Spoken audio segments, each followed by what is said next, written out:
I'll get stuck listening to me for the next hour. That said, if anybody would like to call in, our number's on the screen, 609-807-2492, 609-807-2492. I figured since we're bereft of sidekicks and co-hosts tonight, we might as well open up the calling a little earlier than usual. But tonight I want to talk. We've had a lot of really good guests so far. I mean, I don't want to. I have nothing negative to say about my guests. They've all been absolutely fantastic. But I kind of wanted to get the show back to its roots and back on track, for lack of a better way of putting it. So I'm going to be talking about spirits. I'm going to specifically be talking about demons. What differentiates a demon from a devil? What differentiates a demon from a ghost or an angel or fairy or the bajillion other things that are out there? And for that matter, the age-old question, where do demons come from?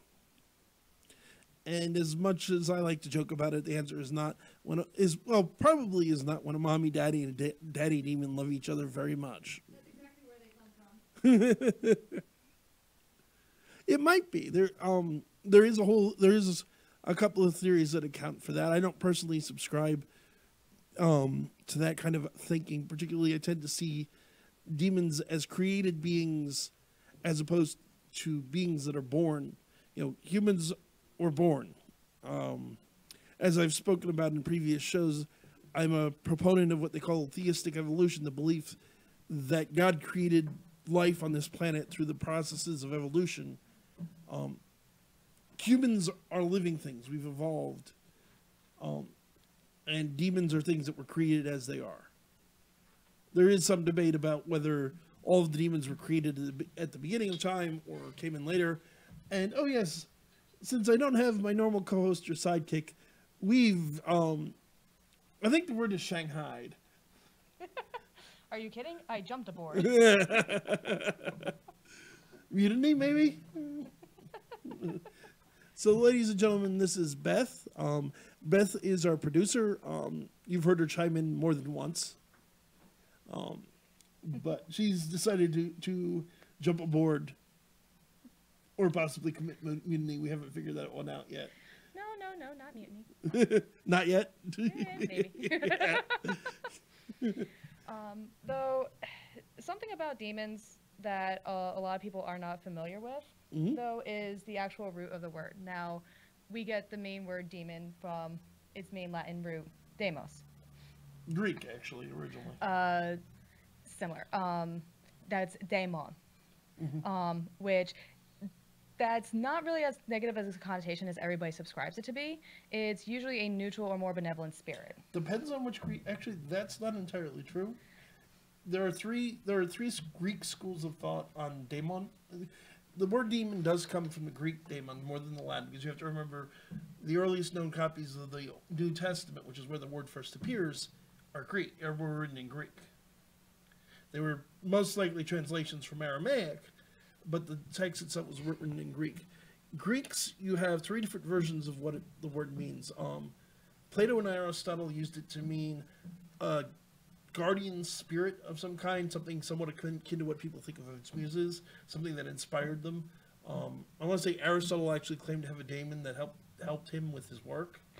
In a positive sense, not in a negative sense. I wouldn't say that would be Aristotle. Mainly, it was one of the big Plato, Aristotle. That sounds more Socrates. It sounds more like Plato or Socrates. Yeah. Simply because with Aristotle, he was very much about observing the physical sense. He was essentially the first, or one of the first recognized of what we modern day would call atheists.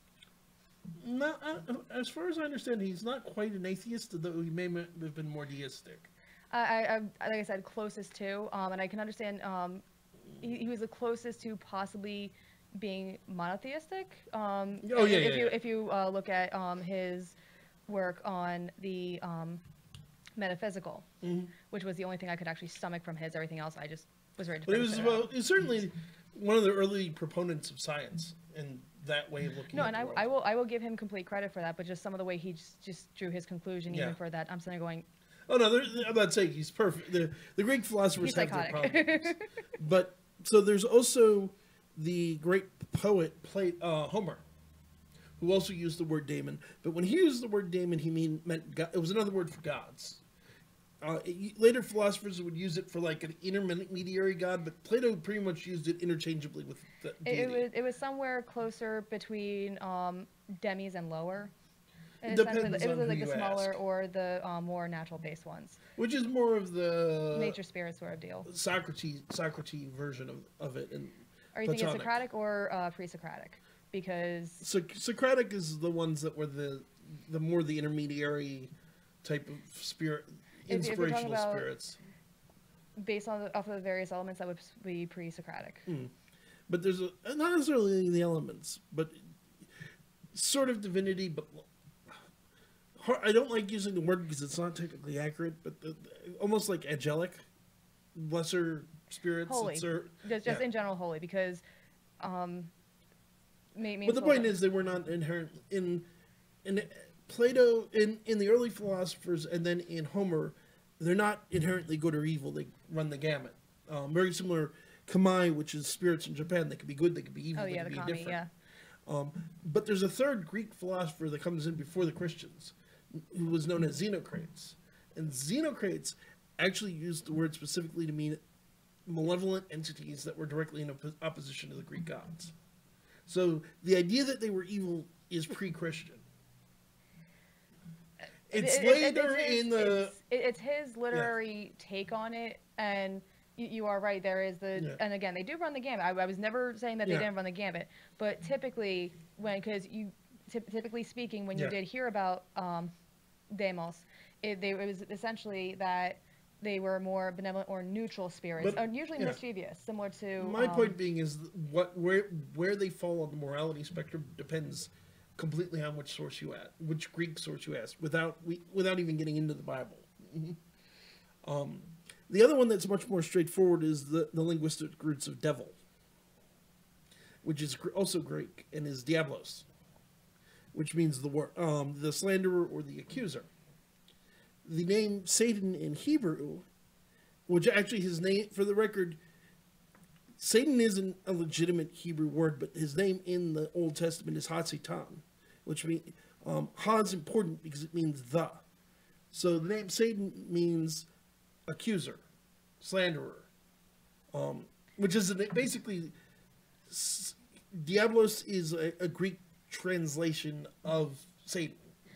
Well, also speaking on the linguistics of Satan, in Islam. In Islam, they have these beings called the shaitan, which are essentially kind of like demos. They're still people. They're on essentially another plane. They're jinn. You mean the jinn? No, that's no. Shaitan is a group this was a conversation within the jinn. Kind of, and this was a conversation I've actually had with a coworker of mine who is Islamic, and she actually explained it to me in depth. The jinn are something that predates Islam. This is true. Whereas shaitan were in Islam alone a secondary group of people, just like you and me are people here on this plane. They just happen to be on another plane and still be loyal, and they still run the gambit just like humans do. Yeah, from what I understand, I'm not Muslim myself, but having spoken with some Muslims and done a little bit of research. In Islam, there are three created sentient beings. There are angels, there are humans, and there are the jinn. Angels are direct servants of God that have no free will. In Christianity and to some sects of Judaism, you have the idea of fallen angels.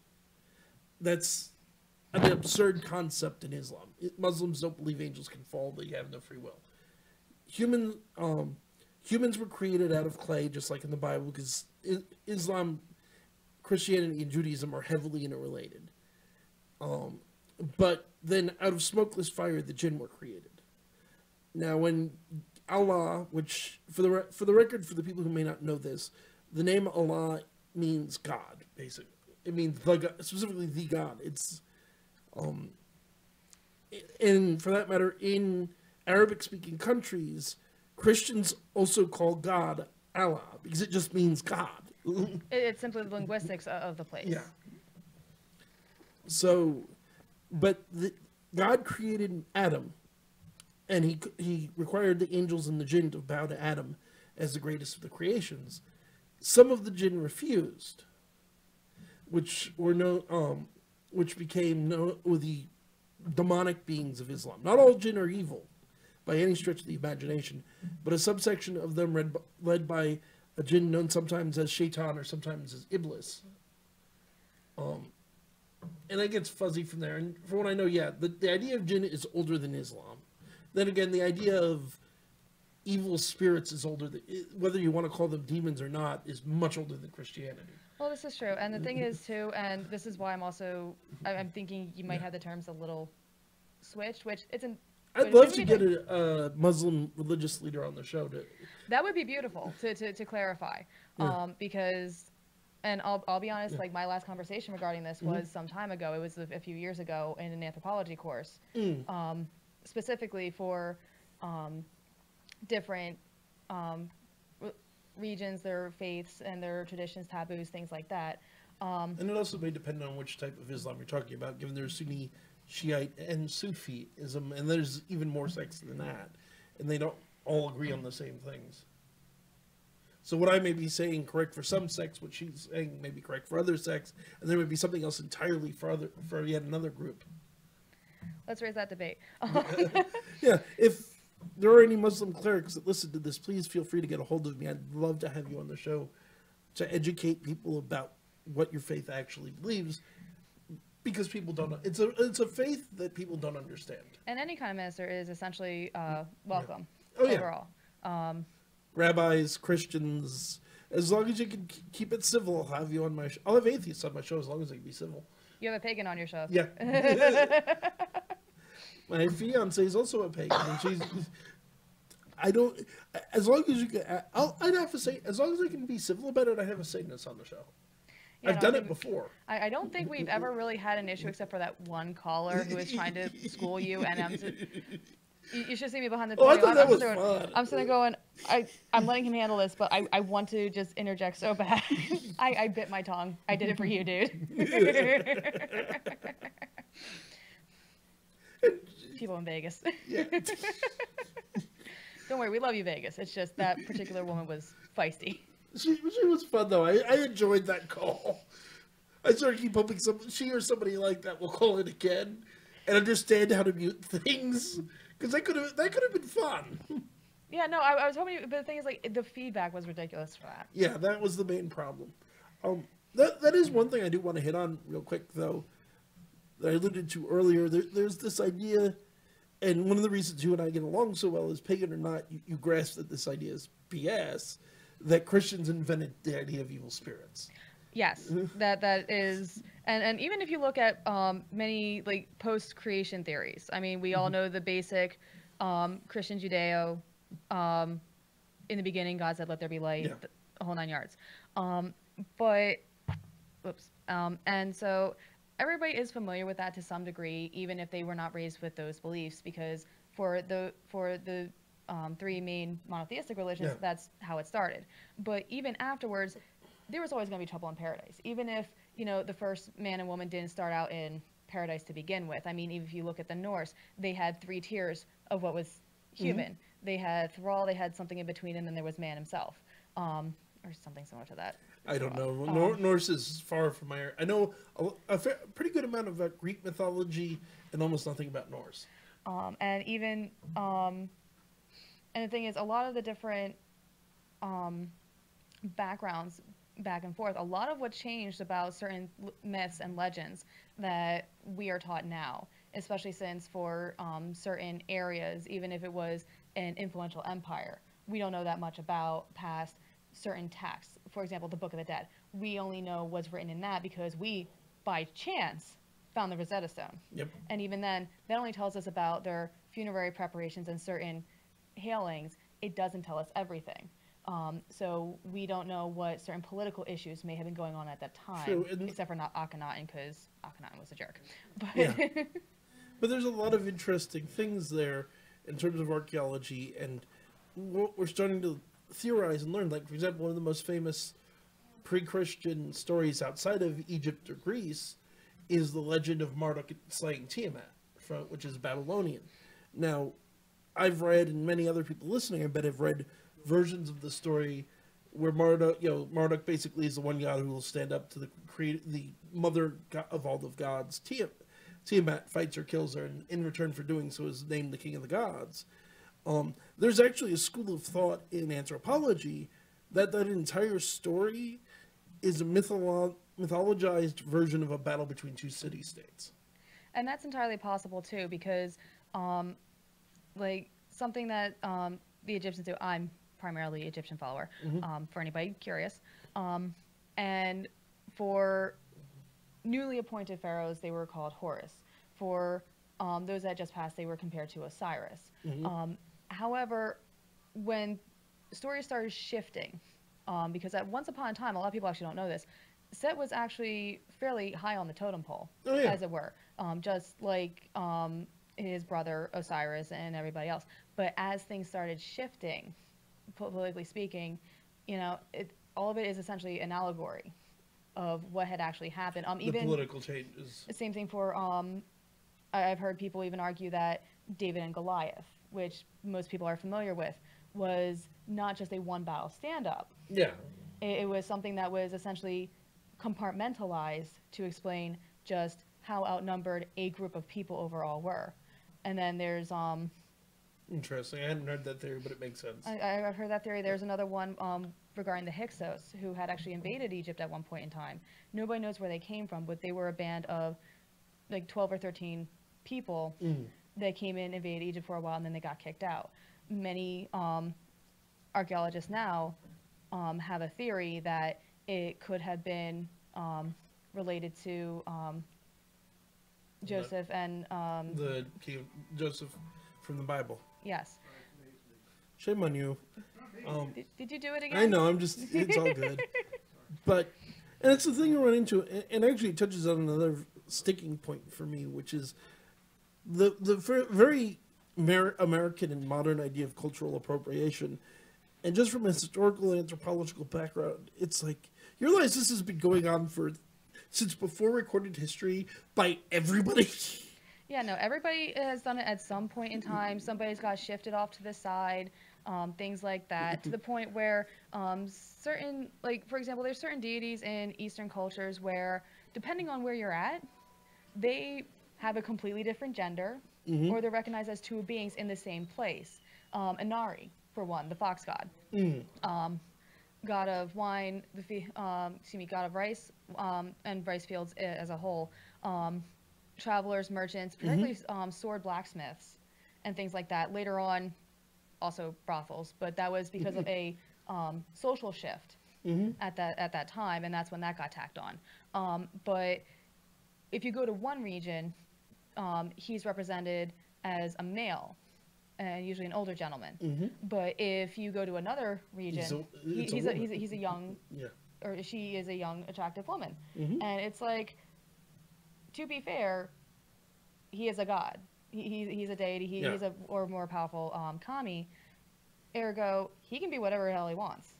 Yeah, I got it when I did the show with the atheist a while back. I got asked, is God a he or a she? It's like, God's God. I think trying to define gender for a supernatural being is somewhat silly. I tend to call God, I'm Christian. I tend to call God he, because for the last few thousand years in the English language, he has been the gender-neutral pronoun. And it just sounds stupid. Not gender neutral. I would say that's patriarchal influence. Fair enough, but it's like you don't usually call gender neutral. You don't generally use she. The other option would be it, and it just doesn't seem appropriate. It's like it's something maybe you want to use gender neutral for Satan. Go with it.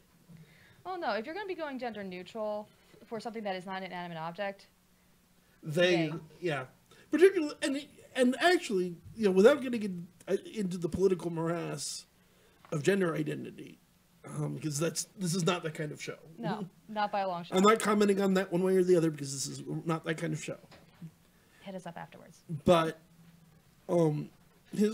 if you want to go to Genesis, let us make God in our own image.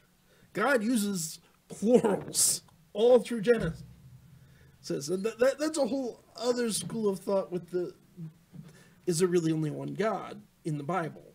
And Well, considering when Christianity was spreading, when they overtook a certain region, what they did, and granted, it did take time. It wasn't an overnight shift for any place, not by a long shot. But they were the way they were converting people was saying, "Oh no, it's not that your gods don't exist. It's just they were angels instead because they were saints. or saints." In many instances, that's absolutely true. But what you run into is the plurality of the language isn't Christian. The original Hebrew, the word used for God in Genesis, is Elohim. Elohim is plural. This is true, but also remember when Judaism was first founded, which was by Abraham. Remember where he was at. He was in Sumer. True. Which, and also, fun fact, if you actually look at the full length of the commandments, it's only about 20 shy short of the law code of Hammurabi, verbatim. And it's like, that's like my favorite, one of my favorite facts about that. Because a lot of people try to skip past that, or my other favorite thing is in Genesis for the Catholics, because other Bibles tend to cut this out, and you actually have to have a King James Bible to find this. Lilith. The backstory of Lilith, who... Yeah, they usually cut it out. They usually... No, this backstory of Lilith is... I don't think that... Lilith is mentioned in Isaiah, but her backstory is never mentioned in the Bible, even in the Catholic Bible. It is actually in Genesis, because when... I'm looking this up because I'm quite positive you're mistaken. I'm going by my aunt who has fairly frequent Catholic Bible studies. So this was something that they were looking into. So... The way that I had heard it... Yeah, I'm going by rabbis and actual priests schooled in the original languages. But I've heard priests confirm it, but I guess it also depends on whose school of thought you want to go by on this, too. But one of the... Do you want to call it a rumor for the time being, then? Okay, now I can clarify where this is probably coming in from. Because, for that matter, in Catholic dogma, they don't believe in Lilith. Or at least not Lilith. Okay, so Lilith...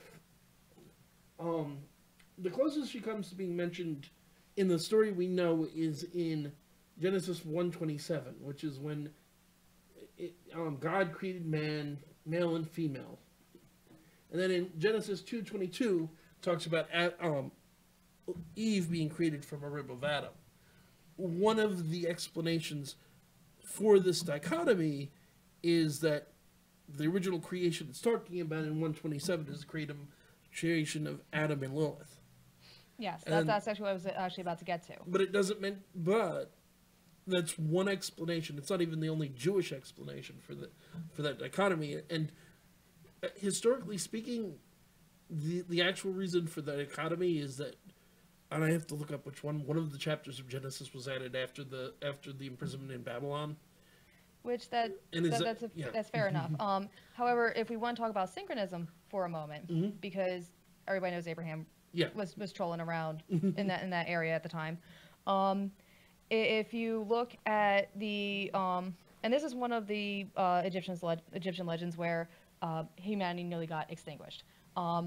There is for Ra what is called his right eye, and that is a particular goddess figure, and every head leader god who has ever come into power. For Osiris, I think Osiris is Isis, as that is his main wife, or rather his actual wife. Isis was his wife. Isis was his wife, but I can't remember if he actually had the eye of. But Horus has one, that's his wife Hathor. However, Ra's was a goddess by the name of Sekhmet. And because of just how humanity was just tearing itself limb to limb, he was tired of it, tired of everything, and he told her to take care of the problem. And she was furious on his behalf. She went down and she started doing her work as she was told to stop the problem, which was, by the way it was phrased, which I don't know the exact phrasing offhand, was take out everybody. And then Ra, realizing what had happened, had convened everybody together, and there were 7 jars filled, like huge pottery jars, filled with beer that she drank while she was still doing this, mind you. Oh, Lord. The Egyptians are probably harder than the Norse. This is my absolute belief. Fight me. And so after 7 days, she finally got exhausted and had finally finished the last clay pot, and fell asleep, fell into the Nile. And when she came out, she was a much more docile. She came out more docile as Bast. That's how some and other people have said though, oh, it was a different goddess here. But essentially the same. The similarities are still there. Where I think that's worth commenting on because you'll run into, lots of people have heard various versions of Greek myths, for example, and you'll notice the story gets told one way in one source and completely differently in another source. A classic example of this, it's pretty well known, is the story of Arachne. Now, Arachne was a human woman who was a weaver, who, depending on the source, I'll tell one version of the story, and then I'll point out differences. Basically, she boasted that she was better than even Athena, the goddess of weaving. So Athena went, "Oh no, you didn't," and goes down, and they have a weaving contest, and Arachne weaves. I forget what Arachne weaves, but basically weaves something absolutely beautiful and glorious. And Athena weaves a picture of the gods in their true form on Olympus, which kills Arachne dead because the majesty of a divine picture of something man cannot see.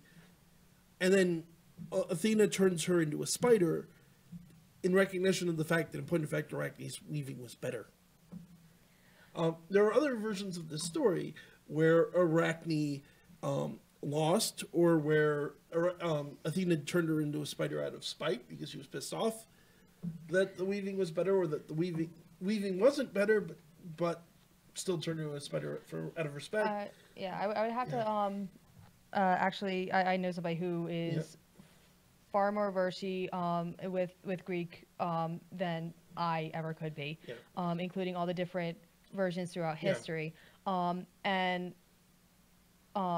version that I had heard growing up was that Arachne had lost. However, her skill was very high up, even for a human at that time. So, for her pride, because she was prideful enough, because she was still commended for her work. She was turned to something that could still weave, but because of her pride, that's why she was turned to a spider. But the original point of telling the version of the story, and of course now talking about variations, is most myths that you think there's probably varying conflicting versions.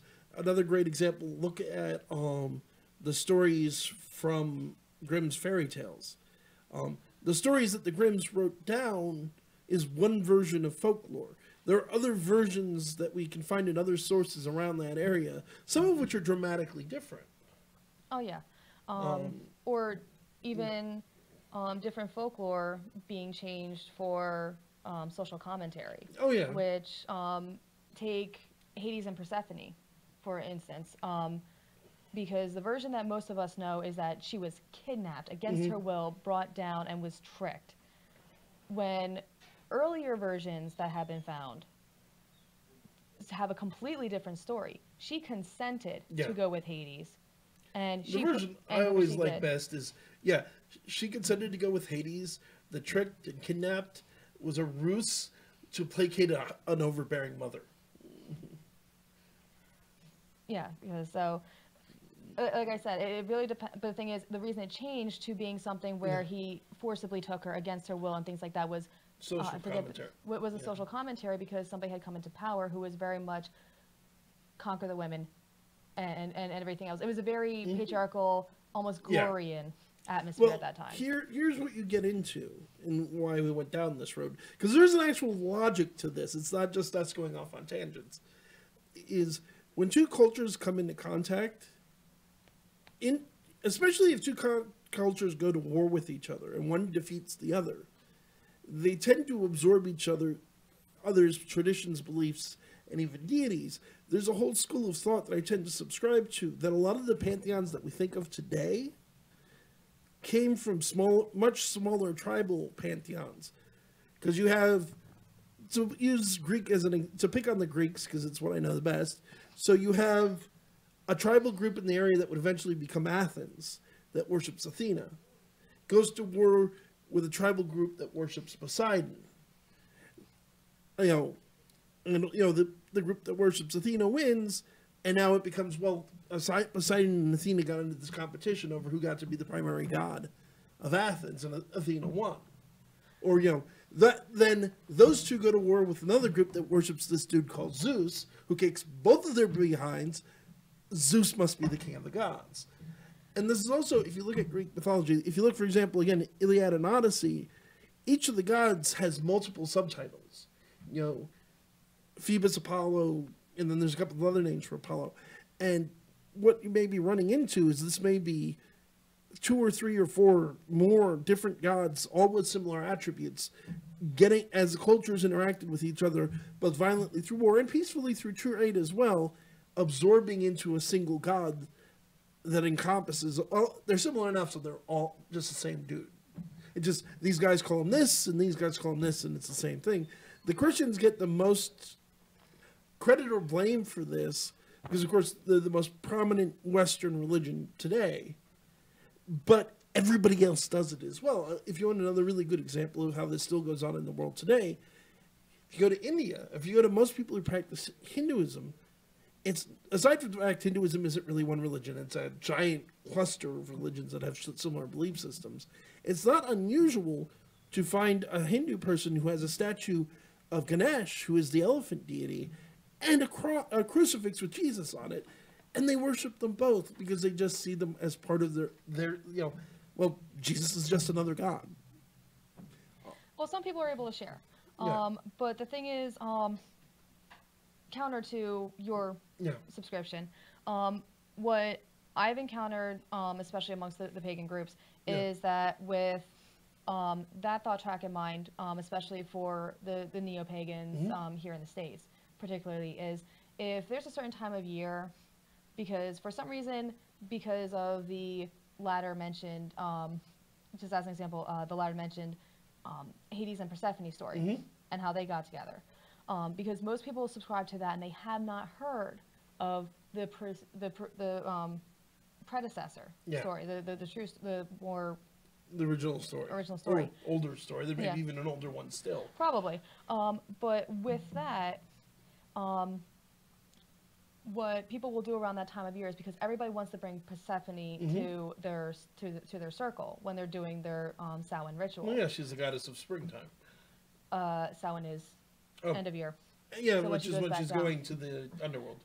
A lot of people subscribe that, we can't, across from her, because that's called a drawdown, we can't draw down Hades because that's just going to be terrible energy everywhere. And I'm sitting there going, this makes absolutely no sense, because there's supposed to be the counterbalance to each other. And as Greek gods go, Hades is one of my favorites because he's actually a pretty good guy. Oh no, he's amazing. Like you irritate Zeus, for example, and you will get this ridiculous challenge because you. Or I'll just hit you with a lightning bolt. Well, there's that too. But if he wants to be a particularly cruel jerk, or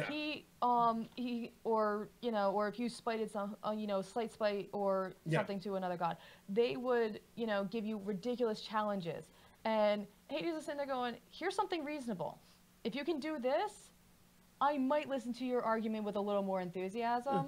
And he always keeps his word. He has yet to break it. Somebody else breaks it, you're in trouble. Oh, yeah. But no, if Hades says he's going to do something, he's going to do something. And he gets a bad rap because, he's king of the... He is in one of the most depressing places. Even in the ancient times, he wasn't seen as an evil god, certainly, but they didn't use his name a lot because it was considered unlucky. Well, there's that, and then there was... It really depends because there were some areas where he was very beholden to people because he was a necessity. He was greatly respected. It's just you don't, just like even in Judaism, you don't say the name of God. You don't say Hades a whole lot just because saying it's seen as unlucky. Well, it's not that he's not respected. It's just what I mean more. Well, it's depends on the culture. What I was raised with was if you say the name of a deity too often and it's like how everybody goes, God, what have you, or whatever, your favorite flavor of cussing. Yeah. If you do that too often, that's gonna get their attention, and it's gonna be like, okay, first of all, if this was anything close to me, I can kind of understand. But this has absolute jack. Yeah. And if you do it enough, that could bring down your wrath. Or rather, their wrath, excuse me. But that's a general belief across the ancient world that has to do with the ancient, at least as far as Egyptian, and almost certainly older than that, belief in the power of names. Oh yeah, and that's even seen even still today. Speak of the devil, and he will appear. Well, I was going to say with Celtic lore, pick whichever breed of Celts you want.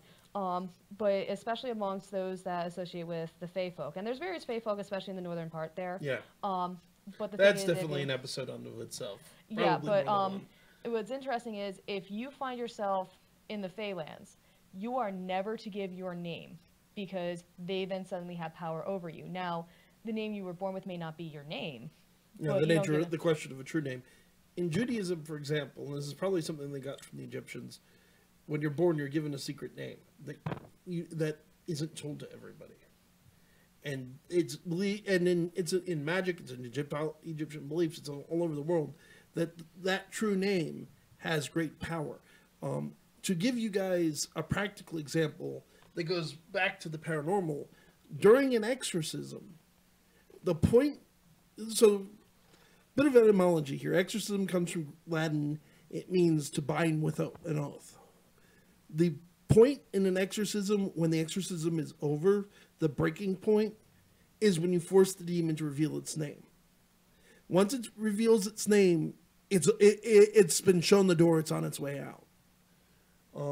Just like, when I give people advice on how to protect themselves, one of the most basic prayers anyone of any faith can use is in the name of God, I command you to leave and not return. And you want to refer to, but you don't want to say God, you want to use the name of God as you worship God. I would say in the name of Jesus Christ of Nazareth. Someone who worshipped Hades, since we've been talking about him, would say Hades, Zeus. Use the name, or Isis or what have you. But it also depends, especially amongst the pagans. And again, there's different. But most pagans I've known identify more strongly with one god over others. Well, that doesn't mean they don't worship other gods. No, I'm not saying that they. Well, no. What my main thing is there's certain deities that you would pray to for a specific thing. So I was actually doing research on this yesterday at work because I'm a bad girl. Naughty, naughty, naughty. I was between calls. So I was looking up something for Inari. For a personal project, a personal writing project to keep me occupied in between calls so I don't fall asleep. So what I was doing, and in my research, what I had found was that just speaking about the color red and its symbolism in the East, so like Japan, China, and everything else, the color red, while also meaning life, also had some more what we would think of as negative connotations for things such as the measles and whatnot. They actually had a god for the measles, which if you pray to him and give him proper respect, he would chase the sickness away. Because if you caught the measles, the reason this concept came around was if you turned purple, you were a goner. If you turned red, it meant that you were coming back. So like little things like that, and as that's common to a bunch of faiths. In Babylonian and Sumerian, one of the most famous demons today, thanks to the movie The Exorcist, is of course Pazuzu, who, in the original Sumerian Babylonian mythology, he's not a nice guy. He's the god of disease. But under certain circumstances, you would actually pray to him, specifically because his wife was Lamatsu, and Lamatsu was a child killer. So basically, you would go to Pazuzu to protect your kid from his wife, because it's kind of almost a devil situation. Well, then there's also Jinzo as well, because there's a lot of statues that they have as dedications to various deities, kamis, what have you, and they're messengers, like Inari's is a fox, the monkey, things like that, but they're covered in red, and that's because for Jinzo in this particular case, to anybody who's not familiar in Japanese lore, he is a protector of children in the afterlife. he is the one who protects them and hides them up his sleeves when the demons try to, because they're essentially in a purgatory because they haven't lived long enough, but they were actually alive, that they have to build these little stoneways up to heaven or to get into paradise. And the demons will come around, the only will come around, and they will smash the bits, and and they get scared. Jinzo comes, he protects them. By that same token, people also give various offerings at the Jinzo statues. Like some people will leave stones if their child has passed, so this way to try to help from this realm to that realm, as if asking, please help my child. Yeah, makes sense. Or they would pray to Jinzo because he's there to to see if he could get something in to try to keep their child with them. Well, this is also one of the common things among Christians, in particular with Babylon, is they see them as devil worshippers. And it's like they would pray to negative spirits like Pazuzu, but their idea of, well, there are definitely spirits in Babylonian and Sumerian beliefs that are demons. They have whole books of spells on how to keep evil spirits away from you. But by and large, the ones that are out and out evil, that don't have any redeeming qualities, you don't worship those. There are some spirits they worship that have very negative qualities, but they also had positive. It wasn't an all or nothing situation. It's like Pazuzu. He was a protector of children and a god of disease. Yeah, and so it was essentially when you went to worship these deities, it wasn't so to try to curse somebody or something like that, because they don't like that. It's like their main thing is do your own dirty work. But it's like, I have this illness, please spare me.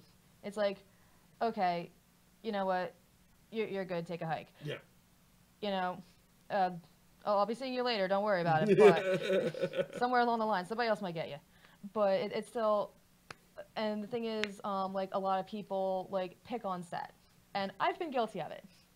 I've done more research since then. However, in the later stories, he becomes a definite bad guy. In the earlier stories, depending on how early back you go back, it's completely different. It's more, he was a lot more fair, and it's just, it just got way out, and again, that was more of the political things, because Osiris worship was getting to be heavier, and then the whole back and forth there. As one goes up, the other one. And through Christianity as well, you have, people, again, it gets a worse rep, because yes, the other thing people will say is Christians tend to take pagan gods and turn them into demons, which is true. And then they also turn them into saints and turn them into angels, which is more of a, and it is very much okay, your religion's not wrong, your God exists, but he works for this much, our God. He's an angel, he's not a deity. And things like that was a way of trying to ease people into the transition. And while that is a gentler way of saying, no, you're wrong, redirect, it's still true, but it's nicer than putting people to the sword, which is what they started to do later. Well, a good amount of that wasn't just for religious reasons. And as much as people say, no, and most of them are going like, we don't endorse any of that stuff now. We've learned from that, which, to those of you that have, excellent. To those of you that are playing lip service, you'll get yours by your own faith or what have you. But what does come into on that measure is there was the religious aspect, there was the political aspect, there was also the resources that they were trying to get out of all that. And we lost, and I say the collective we, as the majority of Europe lost so much during complete BS things that were said in the name of religion, but really weren't, such as the Crusades, such as we lost so many medical journals and things like that from the Greeks, which were translated over to. Yeah, but that has more to do with the sacking of Rome by the Vandals and the Goths. Well, it wasn't just that. Anything that they got when they were trying to, and they had more copies spread out throughout the Middle East, so they still had things like quarantines and things like that for when there was plague. Here's what you run into. Up until, I want to say, the 13th century, Islam was, and Islamic countries were very much a center of learning and science. And then, unfortunately, one of the ruler who took over banned all that and set it back. But the reality is, in Western Europe, there's a reason that most historians have gone away from the idea of Dark Ages, Middle Ages, and now it's High Middle Ages, Low Middle Ages. Because from the fall of Rome was a disaster. It was the fall of the Western Roman Empire, technically, because Rome didn't actually fall, it just moved. Because you have Byzantium. But the records weren't entirely lost, and the people that kept the records going were the Christian priests and monks. And there's a lot that would have, I mean, the church has done some horrible things, but the reality is there's a good chunk of Roman records that we wouldn't have at all without the church. No, and here's another classic example is also Beowulf. And yes. even though they changed so much of it, it's the only thing we have. Yeah, and we wouldn't have it at all without the priests. Yeah, no, and I'm not knocking that. Yeah. However, the fact that certain texts, certain histories, like I was mentioning medicine earlier, when Christianity first started getting a really strong foothold, one of their things was to try to pull people away from the old gods, was, oh, you don't need to use this herbal remedy that you've been using for so many years and is effective. You're not praying hard enough. Here, put this Bible in the cradle. Was the mindset. And anything that had to do with medicine, people who were essentially alchemists, or medicine people. A little early for alchemy. Essentially for back in the day, or you know, herbalists and things like that. Usually, actually, you're talking about shamans and priests, because up until pretty much the Middle Ages, shamans, priests, were the ones who were doing medicine in Europe. Well, there was basic home remedies that anybody could do, but even those were being banned and outlawed. Which brings us into the witch trials as well, which gets really complicated with the church. The church has had a strangely. Church doesn't know what it wants. Well, what gets interesting is the church, even at the height of the witch hunting craze, the church still recognized that there was magic that wasn't in league with Satan. If you read one of the most horrible books ever written, The Malleus Maleficarum, which was, this is what witches could do, this is how you hunt, torture, and kill, and execute them. It actually explicitly explains that there is natural magic that works within God's laws, and then there's magic that comes from Satan. And one is fine and good, the other one is not. The problem that they had, by and large, is because they felt, and this is an idea that you find in cultures other than Christianity, that when you're talking about white magic and black magic, it's easy to slip from one. It can be easy at times to slip from one to the other. Because to do one properly, you have to understand the other. When you look at Haitian voodoo practices, for example, voodoo is not inherently an evil religion. It gets a bad rap, mostly because of Hollywood. But Hollywood and people who are interfering with it, who don't want to understand it, they just want the, ramifications on somebody else, and I'm essentially scot-free because I did this thing. Which, to be fair, because the main demographic that does follow voodoo is black people in general, African American. It's a religion that comes out of a history as it's practiced in Haiti and the United States. It's a religion that comes out of a history of oppression, and it was a way for people who did not have power to get power back. Well, that too, and the thing is, because of how separated they were, can you imagine just how many cultures were essentially merged together over there? This is what I was This goes back into what I was talking about, how various pagan pantheons would mix and become bigger. You have two different pantheons that mix and become a larger pantheon. When we talk about voodoo in an academic sense, they usually mean the animistic religion that came out of the area of the Belgian Congo. When you talk about Santeria, it's supposedly more West Africa, further west in Africa. The reality is it's not like you can't just draw a line and go, okay, all the practices from this side of Africa became Santeria, and this side, the same deity can be, or the same Loa, or the same spirit, I should say, because they're not deities in either religion, per se, that's worshipped in voodoo is worshipped on Santeria, often by the exact same name. They may have slightly different, because of the fact that what you had is slaves were bought in Africa, thrown onto slaving ships, and the slaves usually, the ugly reality of the slave trade is that what often happened, particularly in the earlier parts of the slave trade, is African tribes would go to war with each other. The one that wins takes the other tribe as slaves. Oh, there's Europeans that want to buy some slaves. Here, have these slaves. We have more slaves than we need, and then it turned into this horrible, destructive culture of some of the worst tribes even actively conquering just to be able to sell, and then eventually the Europeans step in and start, okay, you're not giving us enough, now we're going to start conquering the people that were selling us slaves. Colonialism at its finest. Yeah. Hashtag sarcasm. But these people are all shoved together on these ships, driven off to the New World, and they're forced to live with each other. And often, the slave owners didn't care about keeping families together, let alone tribal groups. Oh no, not by a long shot. So, and even then, there was even like a slim possibility, especially if like you were, horrible as to say, purchased as one group, that you would even be on the same ship. Yeah. And going to the same place. And that was if you were lucky. Yeah, this is unfortunately true. And what happens, so their religions start to overlap, and when they reach the New World, partly because they've lost, and well, how could our gods have allowed us to lose? Well, maybe their God is greater than our God, is sort of logic. And also the fact that the white slave owners were absolutely horrified because, especially when you deal with New Orleans and Haiti, you're dealing with a bunch of Catholics who are very, if you've ever been, I grew up Catholic, and no disrespect to Catholics out there, if you've ever been to a Catholic Mass, it's a little depressing. Yes, I have. It was actually during an Easter Mass that I realized I wasn't Catholic.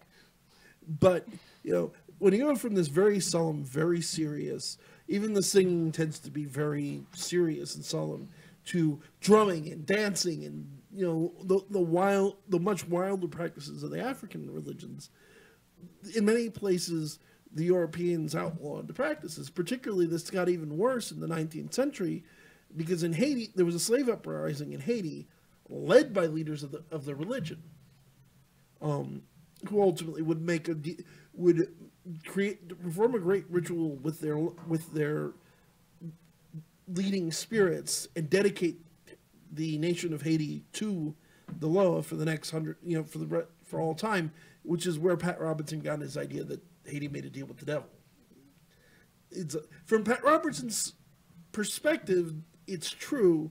From a broader anthropological perspective, they didn't see it as making a deal with the devil. I'm not making a moral judgment one way or the other, just explaining the situation. But in the United States, especially, they were freaked out by this. I mean, it had caused a slave uprising, so they outlawed it. So a lot of... Because outlawing, always works. Yeah. Mm. So this led to one of the most impressive but underrated women, I think, in 19th century America, which would be Marie Laveau. Yeah. For those who don't know, Marie Laveau is an absolutely fascinating woman. She was a free black woman living in New Orleans. This is pre-Civil War, mind you, so free black women in the South were not a common thing, and she was a hairdresser. She is probably more, as if not more, responsible for the mainstreaming of voodoo as any other individual, because one, being a hairdresser that was popular with the high Creole society, all the rich women in town were coming to her to get their hair done. And with all due respect to the feminine gender, it's true very much today. It was true back then. Women getting their hair done like to gossip, especially rich women. It's kind of like the same thing with, boys at the bar or in the mechanic shop. So she was able to create this mystique around her and to some extent blatantly blackmail some of the people in power, and build this reputation as a voodoo queen of New Orleans. To continue it, her daughter actually took over the name and the role, so she was able to keep this mystique of being eternally young. And she took voodoo out of the shadows, out of the bayous, and performed very public voodoo ceremonies in Jackson Square, in the middle of the city, for charged admission, let everybody come see it, and made it public, made something everyone was aware of, and that's why it's a large part of why it's as accepted today as it is. And like I said, she's an absolutely remarkable woman who accomplished amazing things, and I don't think we as a society talk about her as much. No, and she deserves a lot of respect, especially with some of the things that were going on in general, especially if you keep in mind who else was around at the same exact time. Lola Ray. Oh, good Lord, Lola Ray. But, and it's very much, like I was saying, it's a nature of, I think a large part of why voodoo has been popular, particularly in the African American. Aside from the obvious fact that it is part of their cultural history, there's also the fact and this is true of magical practices in general, in particular, and curses in particular, is it gives power to people who don't have power. You know, why do teenagers love to become Satanists, aside from the fact that it's edgy and their parents hate it and it's a form of rebellion? Well, if I have the power to curse people, and I'm the kid who's being bullied and the kid who's being picked on, now I have power. Now I have something I can do to reclaim it. See, I can completely understand it because I was one of the kids that got bullied. So was I. Well, when I started first looking more into actually being a pagan instead of just these are all those legends I grew up with alongside with, because my mother raised me from the broom closet, Catholicism. Silver Raven Wolf, and I'm sure everybody knows this woman's name, came out with 2 books which were okay. She's not the most accurate. And then she came out with Teen Witch.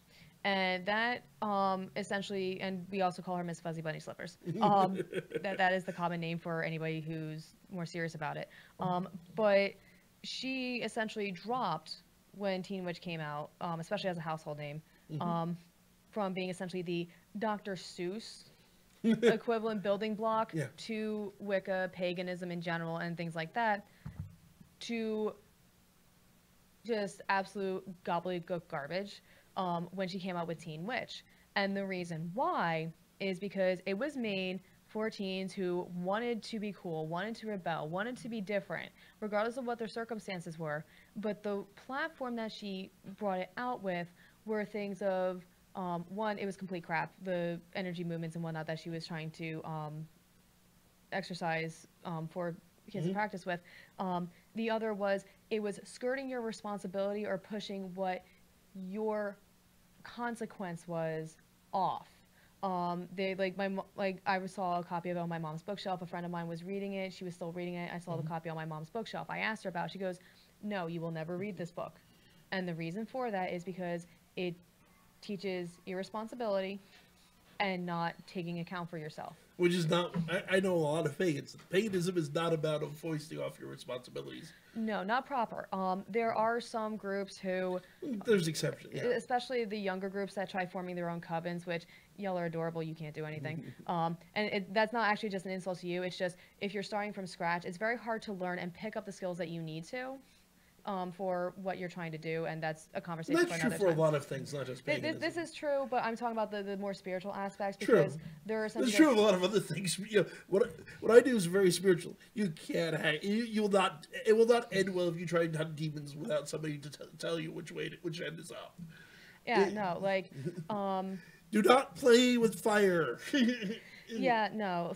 That was hilarious when the woman called in because she said the same thing. It's like, you're playing with fire, you're going to get yourself in trouble. Oh, God, she was a trip. And by all means, on the record for that, I am by no means the be-all and end-all expert on the subject. I can think of it, off the top of my head, at least 2 people in the United States that know more about the subject than I do. Only one of whom I know personally is a good guy, and the other one I only know by reputation. I know a couple of people that probably would give you a I decent amount of money. don't doubt it. Just the 2 that jump off the top of my head that I know. No, I completely understand. It's like, I know there are others. And also, even if they're more experienced, like you've been in this for what, 10, 20 years 20 at this years. point? Yeah, so 20 years at this point. I've been a pagan since I was 12, much to the dismay of majority of my family. I'm the black sheep. Well, that said, there's people that have been in this longer than I do that still don't know jack shit. Well, there is that, but there's people like you, like you, as you like to say. But there are people who know more than I do, and I'll freely admit that. Well, what I'm saying is, like, you know, as you said when the show got started, you know, you were a walking encyclopedia of paranormal crap. But and not that it's crap, and just as a lump. It's all good. But you are spiritually dead as far as your senses, which that's fine. It's okay to be a squib. Yeah. It's useful to be a squib, at least in an investigator sense. It depends on what you're looking into. For what I do, because here's the thing about psychics, and this is a topic easily unto itself. Not to disrespect psychics, but if I'm investigating a case, and a psychic comes up to me and says, I sense there are 3 demons here and they're 33rd rank. And this will sound funny, but I've had psychics give me this kind of information before. They're 33rd rank demons from the 7th circle. And I'm like, Uh-huh. Can you prove any of that? Because as far as I'm concerned, when you're evaluating a case, particularly evaluating a violent case, to get an exorcist involved, you need evidence to convince the exorcist that there's something there. And well, my psychic says is not good evidence. No, and that's completely true, especially if you have somebody who's coming off the street. Now, if somebody has a reputation, and from their reputation, they are accurate as anything. There are psychics that are very good, but by and large, I personally prefer. I sensed this with my third eye. Well, I had to duck because it threw a refrigerator at my head. I didn't see that psychically. It threw a refrigerator. I've got video footage to show you how it happened. It's practical. Here it is. Again, no disrespect to psychics. I've known many wonderful, highly talented psychics. But from an objective standpoint, when we can't prove that when we have trouble proving objectively that psychic phenomenon exists on a scientific level, it's not strong evidence as opposed to, well, my own two eyes, which we know objectively exist. I've had I've irritated, and I was mentioning this on a previous show at a very lean time moment, I might add. But I was upset with my mother at one point, and I was cursing her out, and I walked into the kitchen, and I can tell you that my Aunt Anna stays in that kitchen. She was very old school, very Catholic. Mm-hmm. I go to walk out of the room. I'm still fuming. I forget what me and my mom were praying about. This is back when I was, still in high school. And this was a refrigerator. Here was a door. They are perpendicular to each other. A magnet that is facing this way flies off and hits me diagonally in the back of the head. So it's like, ow. Well, yeah. Here's the other thing. In my personal experience and opinion, psychics are not the most useful thing in a violent case. Because in a violent demonic case, your psychic abilities are like farting in the wind to try to stop it. You need something more powerful, be it magical or religious. Where on the other hand, in a human spirit case, psychics are often the best way to deal with the problem. That can be dependent as well. It depends on a bunch of other factors. Because it also depends on what other skills your psychic has. Yeah. So, for example, there's various priests, priestesses, or freelance. That's a whole other issue. But just being psychic by itself. It can get a little fuzzy. It also depends on how powerful you really are. So if we take your previous example of somebody saying, oh, demons from this tier, this tier, this tier, this tier. But it could just be a simple matter of it's one entity that's actually just relatively neutral, and it's just overloading them. And the entity's just like, whatever. Here specifically is why I think psychics work very well. With human spirit cases, you have an inherent problem you don't have with demonic cases. In a demonic case, for whatever reason, it doesn't have free will. It doesn't seem to have the free will that human spirits do, which means you can make it go away. Human spirits are, as far as we can tell, still have the free will. You can't make them do things, or at least you can't do it as easily. What you need sometimes, so there's a couple of solutions if you have a ghost in your house. One of the simplest solutions is have the house blessed, or sometimes even read prayers meant for the dead to help them kind of come to grips with the fact they're dead and move on. The other solution is you kind of have to play therapist, figure out why they're still here, and I can't do that very well. A psychic can. Depends, and you are right, but it also depends on the spirit itself. You have a better shot of playing therapist if you have a psychic, but I can tell you we've had people with various generalities versus specifics. It's not hard and fast rules. It's general principles. Well, it's just like when you're dealing with an actual person in those instances. Like, for example, if we take my Aunt Anna again, just again as an example, we had various people, like friends of my mom's, who had various levels of psychic ability, and also were pagan like us, and they could tell that she was in the house, and someone would try to communicate with her, and the only way she communicated was if you cooked. If she liked you, it came out perfect, even if you screwed it up terribly. It was left in the oven for 20 minutes. It comes out beautifully. If she didn't like you, you could follow it devoutly, and it would be It'd still come garbage. out It would be garbage. Mm-hmm. So we do need to get wrapping up, given sorry. the next show's here. Fair enough. But just to quickly finish, but her presence didn't lessen until my great grandmother passed away. And people tried talking to her and trying to get her to. And my again, mom it's the wanted free it, will but- thing. If they don't want to go, they're not going to go.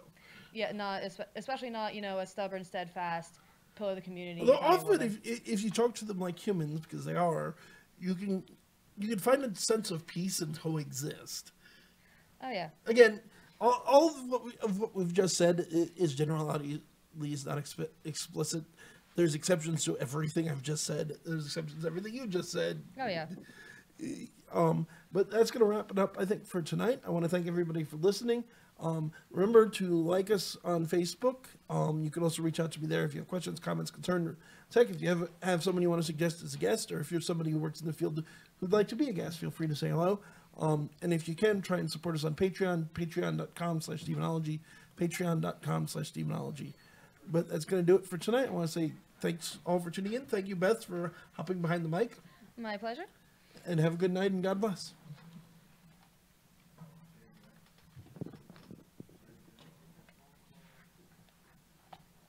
No problem.